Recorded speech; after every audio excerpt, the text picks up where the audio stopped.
अब हम इस महागाथा के उस सबसे विचलित करने वाले अध्याय में प्रवेश कर रहे हैं जहां विश्वास की हर ईंट मिट्टी में मिलने वाली है।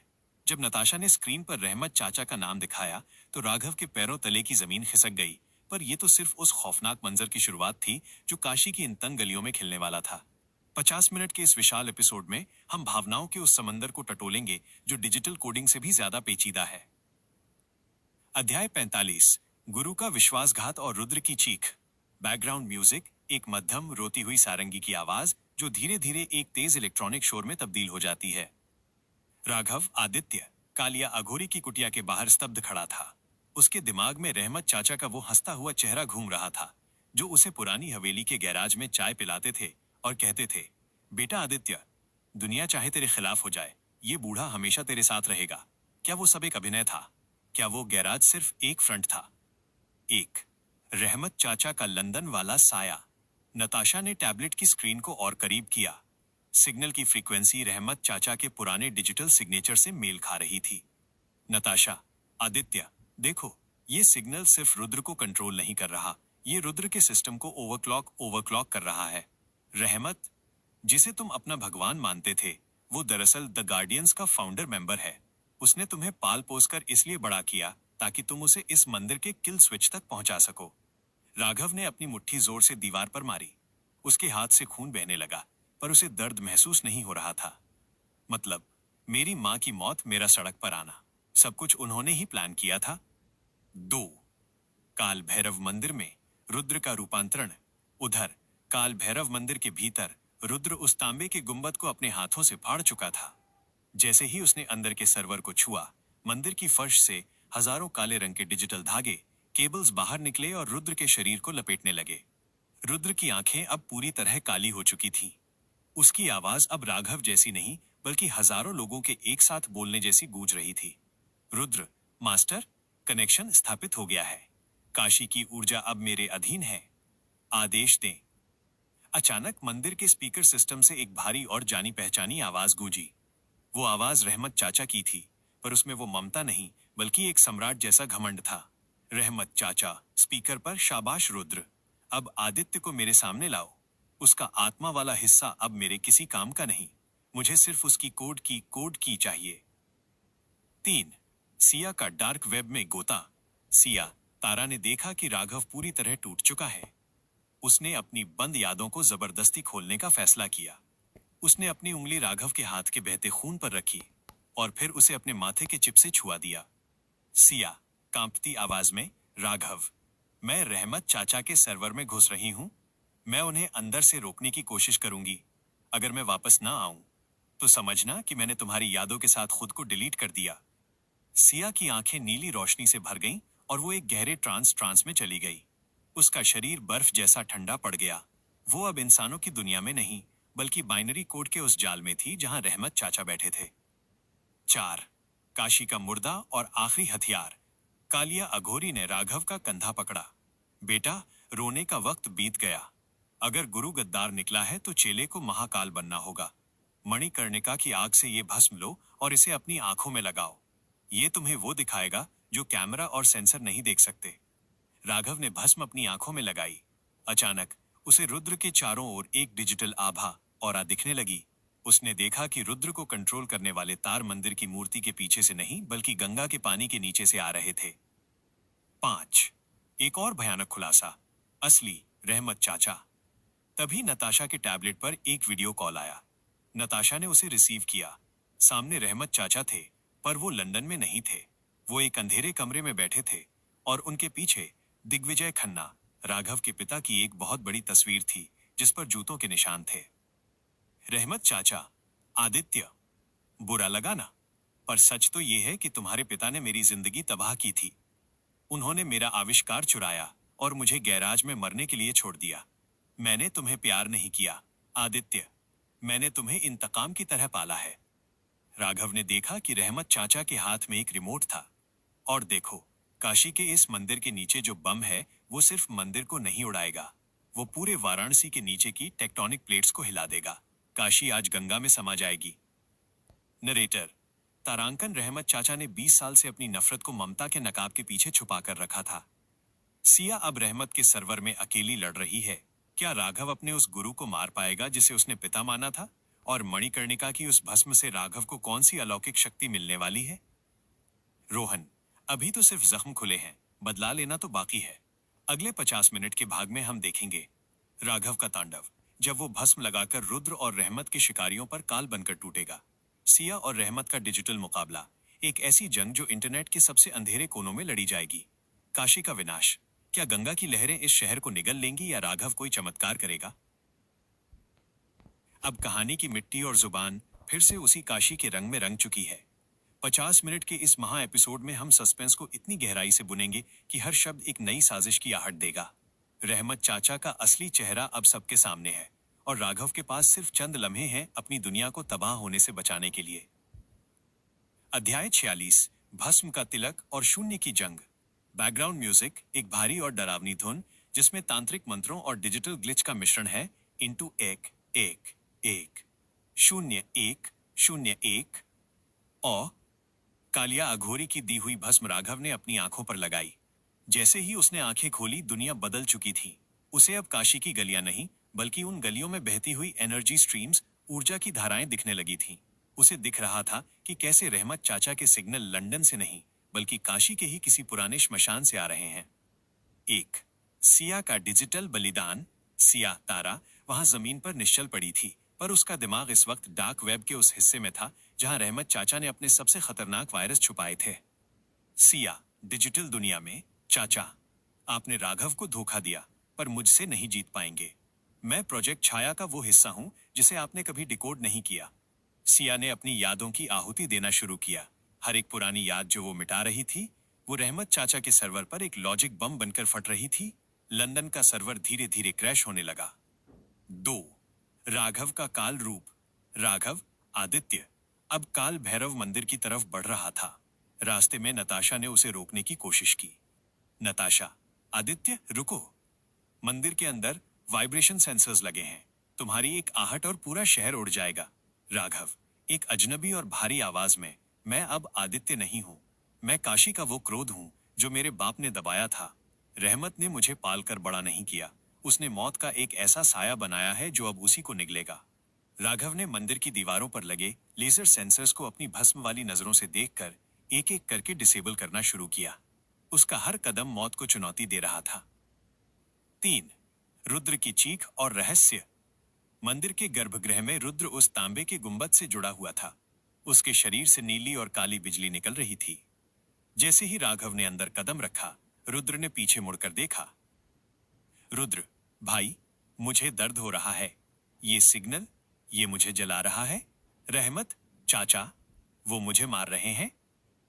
राघव ठिठक गया। उसे पहली बार रुद्र की आवाज में वही पुराना बचपना सुनाई दिया जो उसने कभी सपने में देखा था। रुद्र सिर्फ एक मशीन नहीं था, वो रहमत चाचा का गुलाम था जो अंदर से आजाद होना चाहता था। 4, रहमत चाचा का असली ठिकाना। तभी राघव को दिखा कि मंदिर के पीछे जो गंगा की धार बहती है, वहां एक पुरानी नाव खड़ी है जिसमें एक एंटीना लगा है। रहमत चाचा लंदन में नहीं, बल्कि उसी नाव में बैठकर पूरा खेल खेल रहे थे। वो लंदन लोकेशन सिर्फ एक धोखा, प्रॉक्सी था। रहमत चाचा, रेडियो पर, आदित्य, तू हमेशा से जज्बाती था। देख, रुद्र अब फटने वाला है। जैसे ही ये मरेगा, मेरे अकाउंट्स में सारा पैसा आ जाएगा और तू अपने भाई की मौत का इल्जाम अपने सर लेकर भागेगा। 5, एक खौफनाक खुलासा। 5वीं चाबी। राघव ने रुद्र के गले में लगे पोर्ट को देखा। वहां एक छोटी सी जगह थी जहां खन्ना इंडस्ट्रीज की वो अंगूठी फिट हो सकती थी जो राघव के पास थी। पर कालिया अघोरी ने कहा था, तारांकन, अगर ये अंगूठी वहां लगी तो तुम दोनों का डीएनए मर्ज हो जाएगा। तुम 2 इंसान नहीं, बल्कि एक जिंदा सिस्टम बन जाओगे जिसे मौत भी नहीं छू पाएगी। राघव के पास सिर्फ 10 सेकंड थे। या तो वो रुद्र को मरने दे और खुद बच जाए, या फिर रुद्र के साथ जुड़कर हमेशा के लिए एक मशीन इंसान बन जाए। नरेटर, तारांकन, राघव के सामने मौत खड़ी है और हाथ में वो अंगूठी जो उसकी इंसानियत छीन सकती है। सिया का दिमाग धीरे धीरे डिलीट हो रहा है।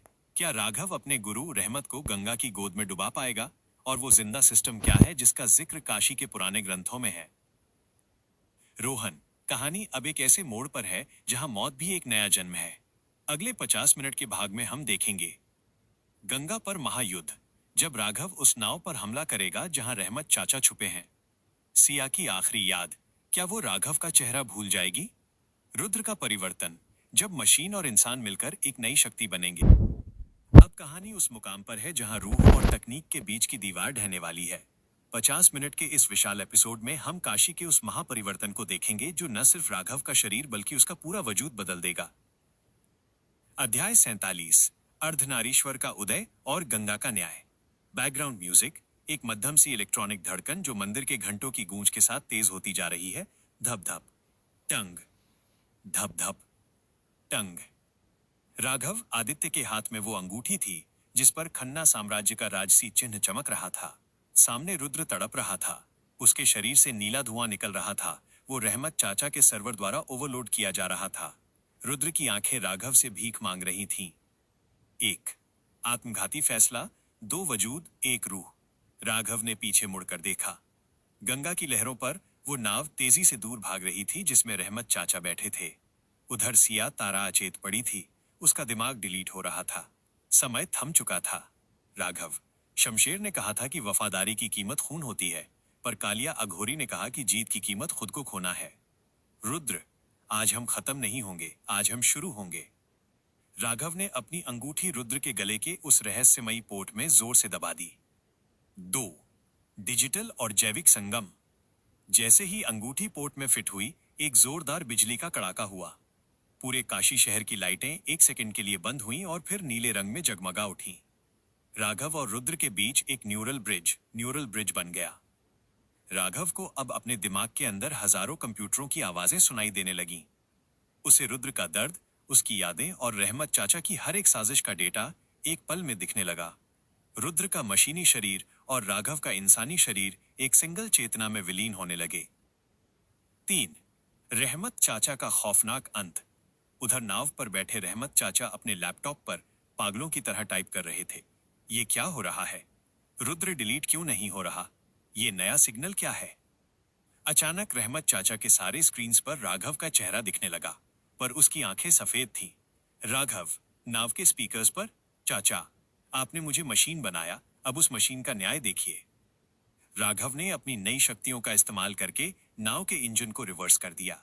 नाव तेजी से वापस मणिकर्णिका घाट की ओर बढ़ने लगी, जहां चिता की आग सबसे तेज थी। 4 सिया की वापसी और स्मृति का धुंधलका। रुद्र के साथ जुड़ने की वजह से राघव के पास इतना डेटा आ गया कि उसने सिया के दिमाग में हो रहे डिलीशन को बीच में ही रोक दिया। सिया ने धीरे से आंखें खोली, लेकिन उसे सामने राघव नहीं दिखा। उसे एक ऐसी परछाई दिखी जो आधी इंसान थी और आधी बिजली की लहरों से बनी थी।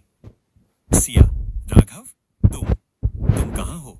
यह रोशनी कैसी है? राघव अब बोल नहीं पा रहा था, वो सिर्फ सिया के दिमाग में वाइब्रेशन भेज पा रहा था। वो अब एक जिंदा सिस्टम बन चुका था। 5 एक नया और गहरा राज। प्रोजेक्ट रुद्र का असली मालिक। जैसे ही रहमत चाचा की नाव घाट से टकराई, वो भागने की कोशिश करने लगे, पर नताशा ने उन्हें गन की नोक पर रोक लिया। रहमत चाचा हंसने लगे, एक ऐसी हंसी जो खून जमा दे। रहमत चाचा, तुम समझते हो मैं ही विलेन हूं?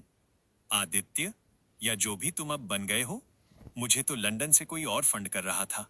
तुम्हारे पिता दिग्विजय खन्ना जिंदा है और वो इस जिंदा सिस्टम का इंतजार कर रहे थे ताकि वो इसे अपने पुराने शरीर में ट्रांसफर कर सकें। राघव की चेतना हिल गई। पिता जिंदा हैं और ये सब सिर्फ उन्हें अमर बनाने का एक तरीका था। नरेटर, तारांकन दिग्विजय खन्ना जिंदा है? क्या राघव का ये नया अवतार उसके पिता के लिए सिर्फ एक नया शरीर है? रहमत चाचा सिर्फ एक मोहरा थे? अब राघव और रुद्र की ये संयुक्त शक्ति काशी से निकलकर लंदन के उन गुप्त गलियारों में कैसे पहुंचेगी जहां असली शैतान बैठा है? रोहन, अब कहानी एक ग्लोबल थ्रिलर बन चुकी है। अगले 50 मिनट के भाग में हम देखेंगे लंदन का बुलावा, जब राघव का नया अवतार प्रोजेक्ट रुद्र के असली मालिक से मिलने समंदर पार जाएगा। सिया की नई चुनौती, वो उस इंसान से कैसे प्यार करेगी जो अब पूरी तरह इंसान नहीं रहा? नताशा की गद्दारी या वफादारी, क्या वो रहमत चाचा को मारकर राघव का साथ देगी? को बदलते हुए हम उसे एक ऐसी हकीकत की तरफ ले चलते हैं जो और भी दर्दनाक है। जब राघव, आदित्य और रुद्र की चेतना एक हुई तो उस धमाके ने सब कुछ बदल दिया। 50 मिनट के इस विशाल एपिसोड में हम देखेंगे कि कैसे एक पल में महलों का वारिस सड़क पर आ जाता है और शुरू होती है एक अभागे लड़के की वो दास्तान, जहां रोटी के एक टुकड़े के लिए भी उसे अपनी किस्मत से लड़ना पड़ता है। अध्याय 48, फर्श से अर्श का गिरना और भूख की जंग। बैकग्राउंड म्यूजिक, एक मध्यम और उदास बांसुरी की धुन जिसके पीछे शहर का शोर और गाड़ियों के हॉर्न की आवाज है। काशी के उस मंदिर में हुए डिजिटल ब्लास्ट ने राघव का सब कुछ छीन लिया। जब उसकी आंख खुली तो वो गंगा के किनारे एक अनाम घाट पर पड़ा था। न उसके पास वो अंगूठी थी, न शरीर पर महंगे कपड़े और न ही वो रुद्र की शक्तियां। वो अब महज एक राघव था, एक आम, गरीब और बेसहारा लड़का। एक पहचान का संकट और पहली ठोकर। राघव ने लड़खड़ाते हुए शहर की मुख्य सड़क पर कदम रखा। उसे भूख लगी थी, प्यास से गला सूख रहा था। उसने एक आलीशान होटल के बाहर खड़ी गाड़ी के शीशे पर हाथ मारा। राघव, भाई साहब, कुछ खाने को मिलेगा? मैं दिग्विजय खन्ना का बेटा हूं। ड्राइवर धक्का देते हुए, चल हट भिखारी। शक्ल देखी है अपनी? दिग्विजय खन्ना का बेटा यहां भीख मांगेगा? जा यहां से, वरना पुलिस बुला लूंगा। राघव पत्थर की सीढ़ियों पर गिर पड़ा। कल तक जिसके नाम से बैंक खाते खुलते थे, आज उसे एक ढाबे वाला पानी पिलाने के लिए भी पैसे मांग रहा था। 20 रुपए की कीमत। राघव ने पूरा दिन काम ढूंढने में बिताया। वो एक कंस्ट्रक्शन साइट, मकान बनने वाली जगह पर गया। ठेकेदार, पढ़े लिखे दिखते हो, पर यहां ईंटें ढोनी पड़ेंगी। कर पाओगे? राघव ने हां कर दी। शाम तक धूप में जलते हुए उसने ईंटें उठाई। रात को जब हाथ में सिर्फ 20 रुपए आए तो उसकी आंखों से आंसू छलक पड़े। उस 20 रुपए से उसने सूखी रोटियां खरीदी, पर एक आवारा कुत्ते को भूखा देखकर उसने अपनी आधी रोटी उसे दे दी। राघव, खुद से पैसा नहीं है तो इंसान की औकात एक कीड़े जैसी है। पर पिताजी, आपने मुझे इस हाल में क्यों छोड़ा? 3 नताशा और सिया का गायब होना। राघव को पता चला कि नताशा और सिया का कहीं कोई सुराग नहीं है। उसे लगा कि शायद वे उसे मरा हुआ समझकर छोड़ गई हैं। वो अकेला था, एक फटी हुई कमीज और नंगे पैर। रात को वो रेलवे स्टेशन के प्लेटफॉर्म पर सोने की कोशिश करता, पर पुलिस वाले उसे डंडा मारकर भगा देते। पुलिस वाला, ए लड़के, यहां सोने का अड्डा नहीं है, कहीं और जाके मर। राघव रात भर बारिश में भीगता रहा। एक दुकान के छज्जे के नीचे दुबक कर बैठा रहा। उसे एहसास हुआ कि दुनिया में अमीर का गुस्सा झेलना आसान है, पर गरीब की बेबसी झेलना सबसे मुश्किल। 4 एक नया दुश्मन, गली का गुंडा। जिस बस्ती में राघव ने सर छुपाने की जगह ढूंढी थी, वहां का नाम था लल्लन। लल्लन एक छोटा मोटा गुंडा था जो गरीबों से हफ्ता वसूलता था। लल्लन, नए लड़के, यहां रहना है तो रोज का 50 रुपया लगेगा, वरना तेरी ये एक जोड़ी कपड़े भी उतार लूंगा। राघव के पास पैसे नहीं थे। लल्लन के आदमियों ने उसे बेरहमी से पीटा। मिट्टी में सना राघव जब उठा तो उसकी आंखों में एक अलग आग थी। उसने अपनी चोट की परवाह नहीं की। उसने कचरे के ढेर से एक लोहे का टुकड़ा उठाया। 5 एक पुराना राज, मैली कमीज की जेब। पीटने के बाद जब राघव अपनी फटी हुई कमीज ठीक कर रहा था तो उसे अपनी अंदरूनी जेब में एक छोटा सा मुड़ा हुआ कागज मिला। वह कागज शमशेर ने उसे भागते वक्त दिया था। उस पर किसी डिजिटल कोड की जगह एक साधारण सा पता लिखा था, गली नंबर 4, धोबी घाट, कानपुर। नीचे लिखा था, तारांकन, जब सब कुछ खत्म हो जाए तो यहां आना। यहां तुम्हारी गरीबी ही तुम्हारा कवच बनेगी। राघव समझ गया कि अब उसे आदित्य खन्ना बनकर नहीं, बल्कि एक मजदूर राघव बनकर अपनी लड़ाई शुरू करनी होगी। नरेटर, क्या राघव कानपुर के उस धोबी घाट तक पहुंच पाएगा?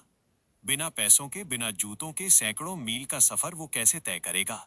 क्या रास्ते में उसे कोई फरिश्ता मिलेगा या फिर से किस्मत उसे ठोकर मारेगी? और क्या नताशा उसे वाकई छोड़ चुकी है या वो भी किसी बड़ी मुसीबत में है? रोहन, अब कहानी का असली दर्द शुरू हुआ है। अगले 50 मिनट के भाग में हम देखेंगे राघव का पैदल सफर, जब वो भूखा प्यासा सड़कों पर चलेगा और एक ट्रक ड्राइवर उसे रास्ता दिखाएगा। मजदूरी का इम्तिहान, जब राघव को एक कोयले की खदान में काम करना पड़ेगा। सिया की याद, क्या राघव की बेबसी उसे तोड़ देगी या वो एक नया सम्राट बनकर उभरेगा? क्या मैं राघव की इस गरीबी और संघर्ष भरी दास्ता को आगे बढ़ाऊं?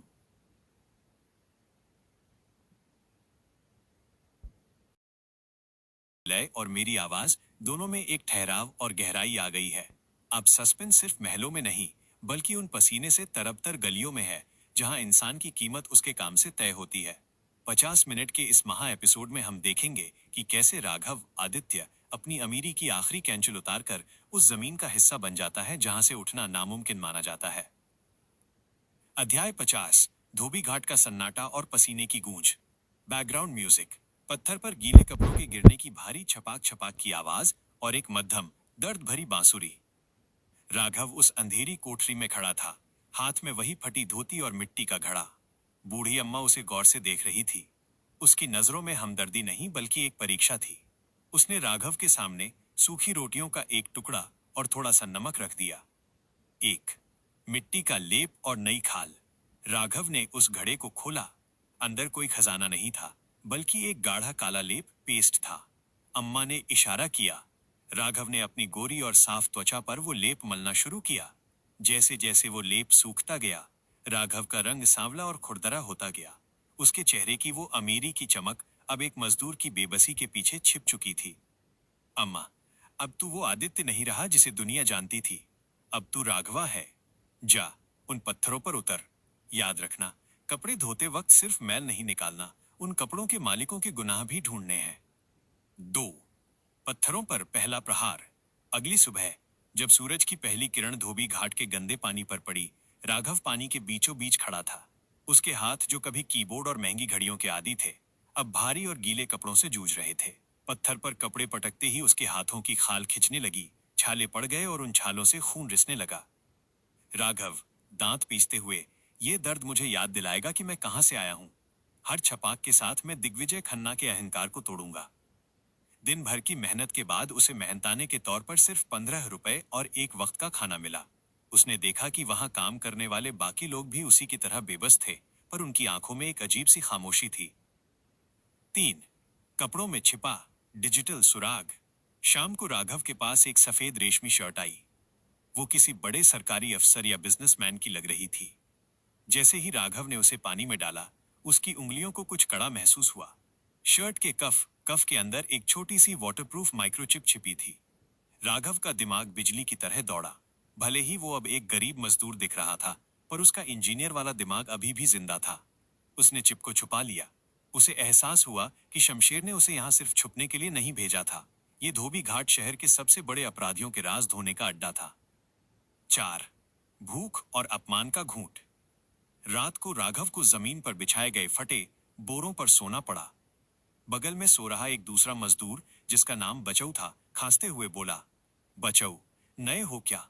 यहां सोना है तो कलुआ पहलवान को अपनी कमाई का हिस्सा देना पड़ेगा, वरना वो रात को सोए हुए में पैर तोड़ देता है। आधी रात को कलुआ पहलवान अपने 2 गुंडों के साथ आया। उसने राघव की जेब से वो 15 रुपए छीन लिए। कलुआ, ये यहां रहने का टैक्स है। और ये चिप क्या है रे तेरे पास? राघव ने चिप को अपनी मुट्ठी में कस लिया। कलुआ ने उसे लात मारी। उसका सिर दीवार से टकराया, पर राघव ने उफ तक नहीं की। उसने जानबूझकर अपनी कमजोरी दिखाई ताकि वो उसे महज एक मामूली मजदूर समझकर छोड़ दें। 5 एक भयानक साया, सफेद गाड़ी। अगले दिन घाट पर एक चमचमाती सफेद गाड़ी आकर रुकी। काली फिल्म वाले शीशे धीरे से नीचे हुए। राघव कपड़े धो रहा था, पर उसकी नजरें उस गाड़ी पर थी। उसने देखा कि गाड़ी के अंदर से एक हाथ बाहर निकला और अम्मा को नोटों की एक गड्डी थमा दी। राघव के रोंगटे खड़े हो गए। उस हाथ की कलाई पर वही नीला टैटू था जो प्रोजेक्ट रुद्र के लैब में उसने देखा था। क्या उसके दुश्मन उसे यहां भी ढूंढते हुए आ गए थे, या अम्मा खुद इस साजिश का हिस्सा थी? नरेटर, तारांकन अम्मा की सच्चाई क्या है? क्या वो 15 रुपए की गरीबी राघव को इतना तोड़ देगी कि वो अपना बदला भूल जाएगा? और उस माइक्रोचिप में ऐसा क्या है जो शहर के रईसों के पसीने छुड़ा सकता है? क्या नताशा उस सफेद गाड़ी के पीछे है? रोहन, अब कहानी की हर ईंट एक नए रहस्य की नींव रखेगी। अगले 50 मिनट के भाग में हम देखेंगे कलुआ पहलवान से टक्कर, जब राघव अपनी मार्शल आर्ट्स नहीं बल्कि एक मजदूर की ताकत का इस्तेमाल करेगा। चिप का राज, जब राघव एक टूटे हुए रेडियो की मदद से उस चिप को पढ़ने की कोशिश करेगा। भूख का चरम, जब राघव को कूड़े में फेंकी गई एक चीज में अपने पिता की पुरानी डायरी का पन्ना मिलेगा। आवाज में वो खुरदरापन और भारीपन है, जैसे कोई पुरानी चट्टान सदियों का राज सीने में दबाए बैठी हो। कहानी की गति अब उस चींटी की तरह होगी जो विशाल पहाड़ चढ़ रही है, धीमी, थका देने वाली पर अटल। 50 मिनट के इस महा एपिसोड में हम उस पसीने की गंध और फटे हुए छालों के दर्द को जिएंगे, जहां राघव का आदित्य होना एक धुंधला सपना बनता जा रहा है। अध्याय 51, कीचड़ का साम्राज्य और खून की सिलाई। बैकग्राउंड म्यूजिक, पानी टपकने की एक लयबद्ध आवाज इनटू टप टप टप और दूर कहीं बजते हुए भारी नगाड़ों की गूंज। कलुआ पहलवान की लात ने राघव के सीने की पसली में एक ऐसी टीस दी थी जो हर सांस के साथ उसे अपनी औकात याद दिला रही थी। वो कीचड़ में पड़ा था, मुट्ठी में वो माइक्रोचिप दबी थी और मुंह में खून का नमकीन स्वाद था।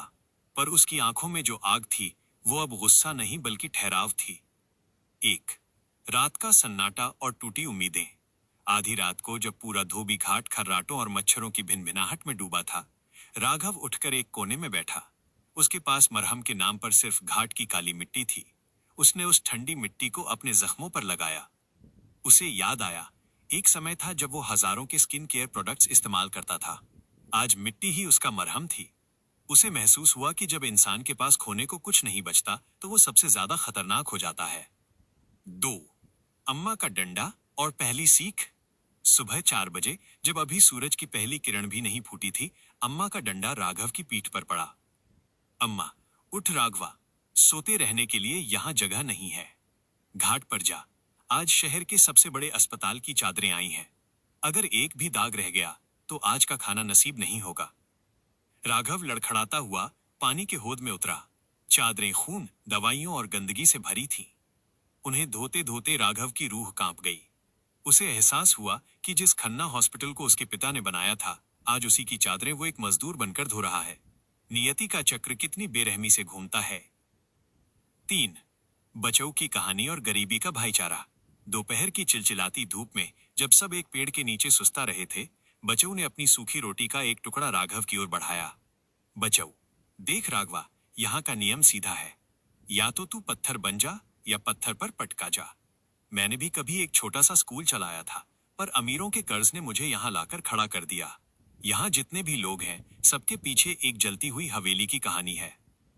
राघव ने वो सूखी रोटी चबाते हुए महसूस किया कि गरीबी का अपना एक लोकतंत्र है।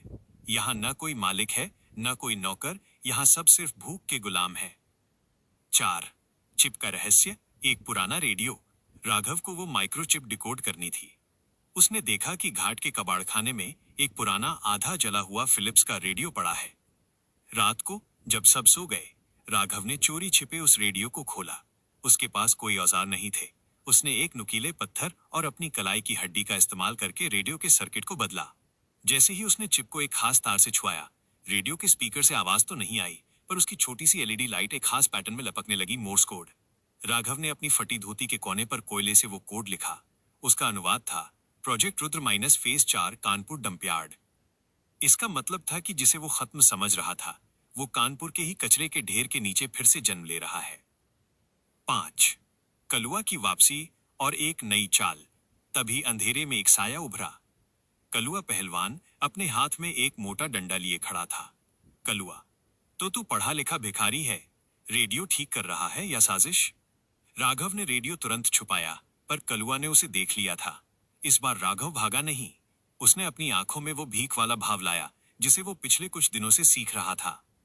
राघव, पहलवान जी, ये तो बस मन बहलाने के लिए था। अगर आप कहें तो मैं शहर के बड़े सट्टेबाजों के रेडियो ठीक करके आपके लिए टिप्स निकाल सकता हूँ। कलुआ की आंखों में लालच चमक उठा। उसने राघव का गला छोड़ दिया। राघव समझ गया कि अब उसे इस गरीबी को अपना हथियार बनाना होगा। तारांकन, राघव ने कलुआ के लालच को अपनी ढाल बना लिया है, पर क्या वो मोर्स कोड उसे उस डंपयार्ड तक ले जाएगा जहां मौत उसका इंतजार कर रही है? अम्मा की रहस्यमयी चुप्पी के पीछे क्या कोई बड़ी साजिश है? और क्या राघव अपनी इंसानियत बचा पाएगा या वो भी इस कीचड़ का एक हिस्सा बनकर रह जाएगा? कहानी की परतें बहुत ही धीमी और बारीकी से खुलेंगी। अगले 50 मिनट के भाग में हम देखेंगे सट्टेबाजी का खेल, जब राघव धोबी घाट के मजदूरों और सट्टेबाजों के बीच एक खबरी बनकर उभरेगा। डंपयार्ड की यात्रा, जब उसे कचरा ढोने वाली गाड़ी में छिपकर उस गुप्त लैब तक पहुंचना होगा। सिया का एक और सुराग, जब उसे एक धुली हुई साड़ी के अंदर सिया की वो खुशबू मिलेगी जिसे वो कभी नहीं भूल सकता। अब मेरी आवाज में वो गहराई और खुरदरापन महसूस करो, जैसे बरसों से किसी बंद तहखाने का दरवाजा खुला हो। अब कहानी उस धीमी आंच पर पकेगी जहां दर्द और साजिश का हर कतरा साफ दिखाई देगा।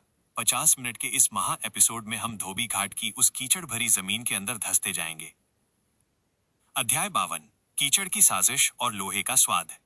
बैकग्राउंड म्यूजिक, दूर कहीं बजते हुए भारी घंटों की गूंज और पानी के खौलने की सनसनाहट। शशश। राघव अब राघवा बन चुका था। उसके हाथों की लकीरें अब पसीने और वॉशिंग पाउडर के रसायनों से धुंधली पड़ गई थीं। कलुआ पहलवान के लिए सट्टेबाजी की टिप्स निकालने का लालच देकर उसने अपनी जान तो बचा ली थी, पर अब वो एक दोधारी तलवार पर चल रहा था। 1 रात का काला कारोबार। धोबी घाट सिर्फ कपड़े धोने की जगह नहीं थी। आधी रात के बाद जब पुलिस की गश्त कम हो जाती, यहाँ सफेद पोशों की गंदी चादरें आती थीं। राघव ने देखा कि कुछ चादरों के बीच में चांदी के वर्क वाले लिफाफे सिलाए गए थे। राघव सोचते हुए, ये सिर्फ कपड़े नहीं है, ये इस शहर का सिस्टम है जो यहाँ धुलने आता है। मुझे इन चादरों के धागे खोलने होंगे। राघव ने रात रात भर जाग कर उन चादरों की सिलाई उधेड़ना शुरू किया। उसे कुछ ऐसे दस्तावेज मिले जो कानपुर डंपयार्ड के कचरे के ठेकों के थे। कागजों पर नाम तो किसी मामूली ठेकेदार का था, पर उन पर लगी सील रुद्र एंटरप्राइजेज की थी। 2. भूख का अपमान और वफादारी की जंग। एक दोपहर जब राघव एक पुराने नल के नीचे अपना सिर धो रहा था, घाट के कुछ पुराने मजदूरों ने उसे घेर लिया। उन्हें शक था कि राघवा कलुआ पहलवान का खास आदमी बन रहा है। पुराना मजदूर, क्यों बे राघवा? पहलवान की गोद में बैठकर बड़ा रईस बन रहा है? हम यहाँ बरसों से रगड़ रहे हैं और तू कल का आया छोरा उसे टिप्स देगा? उन्होंने राघव की खाने की थाली लात मारकर गिरा दी। दाल मिट्टी में मिल गई। राघव ने कुछ नहीं कहा। उसने झुककर मिट्टी में सनी हुई रोटी उठाई और उसे साफ करके खाने लगा। राघव ठंडी आवाज में, मिट्टी का स्वाद खून से बेहतर है। तुम्हें मुझसे दिक्कत है या अपनी किस्मत से? उसकी आंखों में वो आदित्य खन्ना वाली कड़क अब भी बाकी थी, जिसे देखकर मजदूर पीछे हट गए। 3. डंपयार्ड का अदृश्य रास्ता। राघव को समझ आ गया कि उसे डंपयार्ड जाना ही होगा। उसने देखा कि कचरा ढोने वाली बड़ी गाड़ियां, गार्बेज ट्रक्स, रोज सुबह 4 बजे घाट के पास से गुजरती हैं। उसने बचऊ को भरोसे में लिया।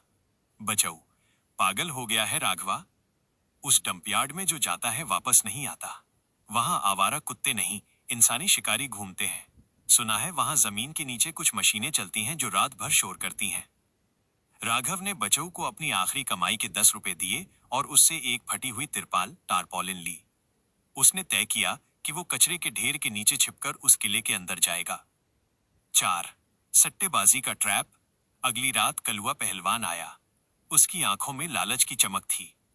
बोल राघवा, कल की रेस का क्या नंबर है? राघव ने चिप से मिले मोर्स कोड का एक हिस्सा इस्तेमाल किया। राघव, नंबर 7, पहलवान जी। पर याद रखिएगा, ये नंबर जितना देगा उससे ज्यादा छीनेगा। राघव ने जानबूझकर कलुआ को जीतवाया ताकि उसका भरोसा और बढ़े और कलुआ उसे घाट से बाहर जाने की थोड़ी आजादी दे दे। ये एक जुआ था। अगर नंबर गलत निकलता तो राघव की लाश गंगा में मिलती। 5. सिया की साड़ी और एक आखिरी सुराग। तभी एक बड़ी टोकरी में रेशमी कपड़े आए। राघव ने एक बनारसी साड़ी को उठाया। जैसे ही उसने उसे पानी में डाला, उसे वही परिचित खुशबू आई, चंदन और सूखी मिट्टी। ये सिया की पसंदीदा खुशबू थी। साड़ी के पल्लू पर खून का एक छोटा सा ताजा दाग था। राघव का दिल जोर से धड़का। सिया कानपुर में ही थी और वो मुसीबत में थी। उस साड़ी के साथ एक रसीद थी जिस पर लिखा था, guest house number 9, dump yard road. Raghav की मुट्ठियां भिंच गईं। अब ये लड़ाई सिर्फ इंतकाम की नहीं थी, ये सिया को उस नर्क से निकालने की जंग थी। तारांकन, क्या राघव कचरे के ट्रक में छिपकर उस मौत के गढ़ में पहुंच पाएगा? कलुआ की जीत क्या राघव के लिए मुसीबत बनेगी? और उस गेस्ट हाउस में सिया का क्या हाल है? क्या रुद्र का नया अवतार राघव को पहचान पाएगा? अब कहानी की हर आहट एक नए खतरे का संकेत है। अगले 50 मिनट के भाग में हम देखेंगे ट्रक का दमघोटू सफर, जब राघव को हजारों टन कचरे के नीचे अपनी सांसें रोककर डंपयार्ड की सुरक्षा जांच से गुजरना होगा। डंपयार्ड का नर्क, जहां उसे मशीनों और इंसानी अंगों का एक डरावना मेल दिखाई देगा। पहला एनकाउंटर, जब राघव का सामना एक ऐसे पुराने दुश्मन से होगा जिसे वो मरा हुआ समझ रहा था। क्या मैं इस धीमी और रहस्यमयी यात्रा को इसी तरह आगे बढ़ाऊं? अब मेरी आवाज में वो गहराई और ठहराव महसूस करो, जैसे कोई पुराना खंडहर अपनी दीवारों में दबे राजों को धीरे धीरे उगल रहा हो। हम जल्दबाजी बिल्कुल नहीं करेंगे।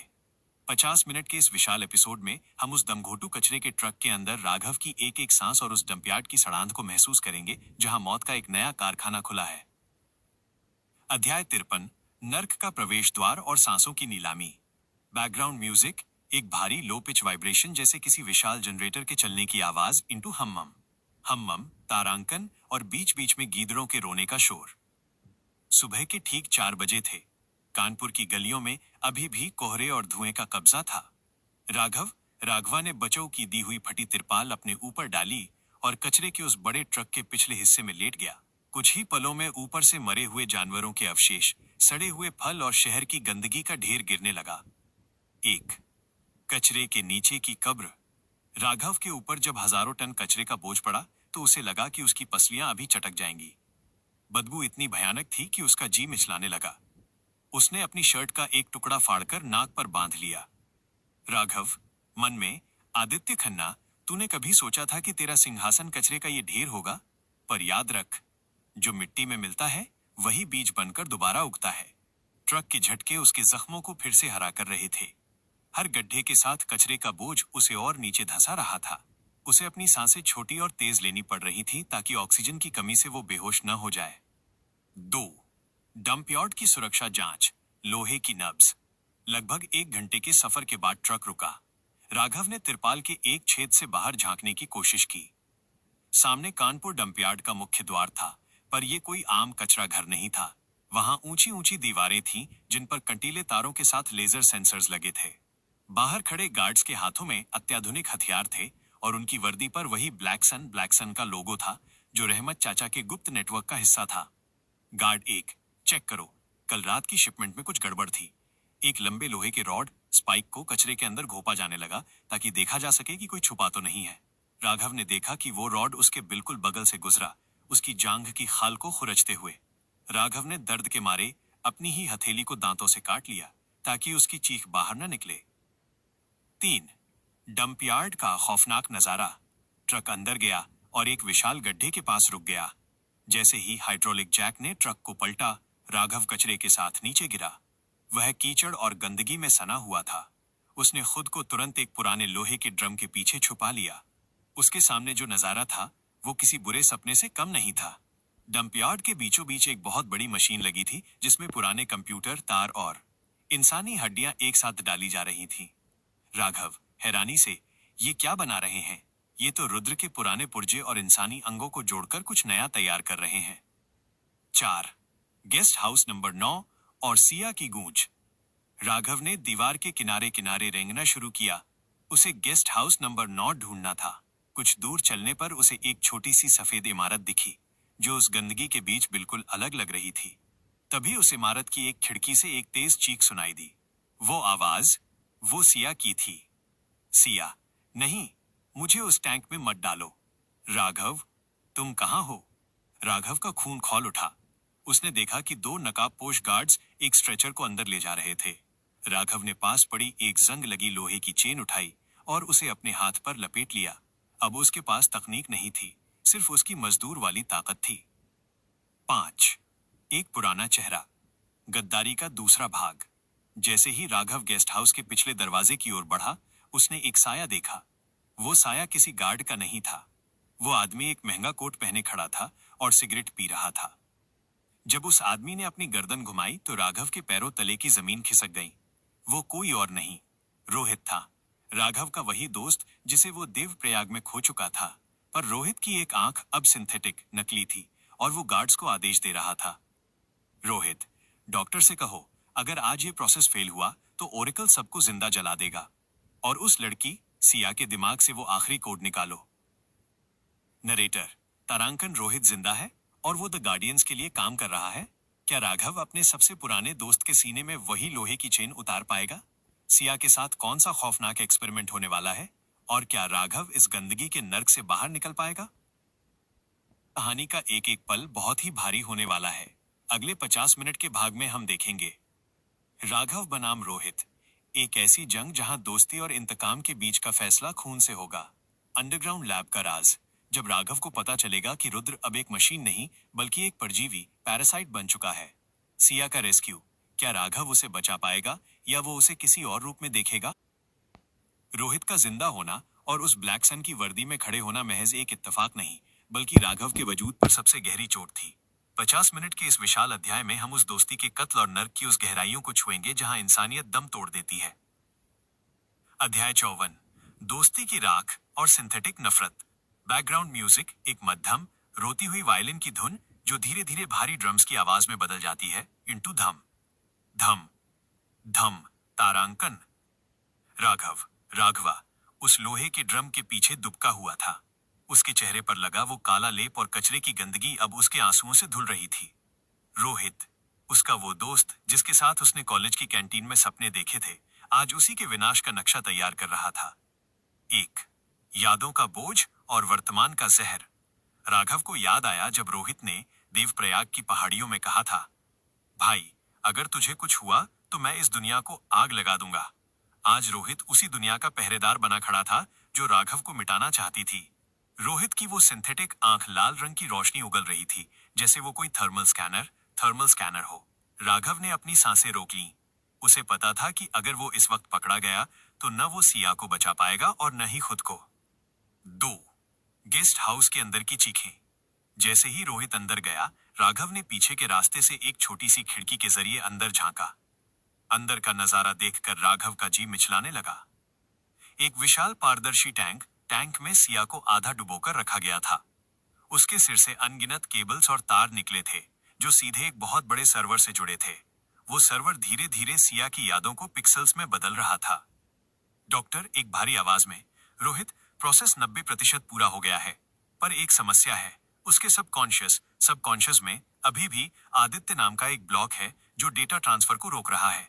रोहित, ठंडी आवाज में, उस ब्लॉक को जला दो। मुझे फर्क नहीं पड़ता अगर वो पागल हो जाए, मुझे बस वो ओरेकल कोड चाहिए। 3, राघव का पहला वार, अदृश्य योद्धा। राघव ने अपनी जेब से वो जंग लगी चेन निकाली। उसने देखा कि गेस्ट हाउस का मुख्य पावर ग्रिड बाहर की दीवार पर लगा था। उसने अपनी मजदूर वाली सूझबूझ का इस्तेमाल किया। उसने पास पड़े गीले कचरे को ग्रिड पर फेंका और लोहे की चेन से एक तेज प्रहार किया। कड़क, धूम, पूरे गेस्ट हाउस की लाइटें एक झटके में चली गईं। बैकअप जनरेटर शुरू होने में 30 सेकंड का वक्त था। राघव के पास सिर्फ वही 30 सेकंड थे। उसने खिड़की तोड़ी और अंदर कूद गया। 4, अंधेरे में आमना सामना। अंधेरे में सिर्फ रोहित की वो सिंथेटिक आंख चमक रही थी। रोहित, कौन है? सुरक्षाकर्मी। अंदर आओ। राघव कुछ नहीं बोला। वो परछाई बनकर रोहित के करीब पहुंचा और उसके गले पर अपनी कोहनी का जोरदार वार किया। रोहित जमीन पर गिरा, पर वो अब पहले जैसा कमजोर रोहित नहीं था। उसके शरीर के अंदर भी कुछ मशीनी पुर्जे, साइबरनेटिक एनहांसमेंट्स लगे थे। उसने राघव का पैर पकड़कर उसे हवा में घुमाया और दीवार पर पटक दिया। रोहित, तेरी हिम्मत कैसे हुई यहां आने की? तू कौन है? राघव ने जमीन से उठते हुए अपनी आवाज निकाली, वही भारी और टूटी हुई आवाज। राघव, इतनी जल्दी भूल गया दोस्त? जिसे तूने डंपयार्ड के कचरे में फेंक दिया था, वो आज तेरी गर्दन मापने आया है। 5, एक भयानक राज, रोहित का सच। जैसे ही जनरेटर शुरू हुआ, हल्की रोशनी में रोहित ने राघव के उस सांवले और कीचड़ भरे चेहरे को देखा। उसकी मशीनी आंख राघव की पुतलियों को स्कैन करने लगी। रोहित, हैरानी और घृणा से आदित्य, तू तू इस हाल में है? तुझे क्या लगा मैं गद्दार हूं? नहीं भाई, मैं तो सिर्फ उस सच्चाई के साथ हूं जिसने मुझे नया जीवन दिया। दिग्विजय खन्ना ने मुझे उस रात मार दिया था, पर ओरेकल ने मुझे जोड़ा। अब देख, मैं मर नहीं सकता। रोहित ने अपनी आस्तीन ऊपर की। उसकी पूरी बांह टाइटेनियम और केबल से बनी थी। उसने एक बटन दबाया और उसके हाथ से एक छोटा सा ब्लेड बाहर निकला। आज मैं अपनी पुरानी दोस्ती का आखिरी दाग भी धो दूंगा। नरेटर, तारांकन, राघव का सगा दोस्त अब एक सिबोरग साइबॉग बन चुका है। क्या राघव की इंसानी ताकत उस मशीनी हाथ का मुकाबला कर पाएगी? सिया का प्रोसेस 90% पूरा हो चुका है। क्या वो राघव को पहचान पाएगी? और उस डॉक्टर के पास कौन सा ऐसा हथियार है जिससे वो राघव को हमेशा के लिए डिलीट कर सकता है? झपकना एक नई साजिश को जन्म देगा। अगले 50 मिनट के भाग में हम देखेंगे दोस्ती का अंत है राघव और रोहित के बीच वो खूनी जंग जो डंपयार्ड की मशीनों के बीच लड़ी जाएगी। सिया की जागृति, जब वो टैंक के अंदर से अपनी शक्तियों का एक ऐसा इस्तेमाल करेगी जिससे पूरी लैब दहल जाएगी। तीसरा साम्राज्य, जब ओरेकल की पहली झलक राघव के सामने आएगी। क्या मैं राघव के इस अंतिम संघर्ष को इसी तरह विस्तार से जारी रखूं? अब कहानी की मिट्टी से सोने तक का सफर शुरू होता है। पर याद रखना, ये अमीरी किसी बैंक बैलेंस या लॉटरी से नहीं आएगी, बल्कि उस मलबे से निकलेगी जिसे दुनिया बेकार समझ चुकी है। 50 मिनट के इस विशाल अध्याय में हम देखेंगे कि कैसे राघव, आदित्य, गरीबी की आखिरी सीढ़ी से उठकर अपना पहला साम्राज्य खड़ा करने का बीजारोपण करता है। अध्याय 55, कचरे का कुबेर और डेटा की माइनिंग।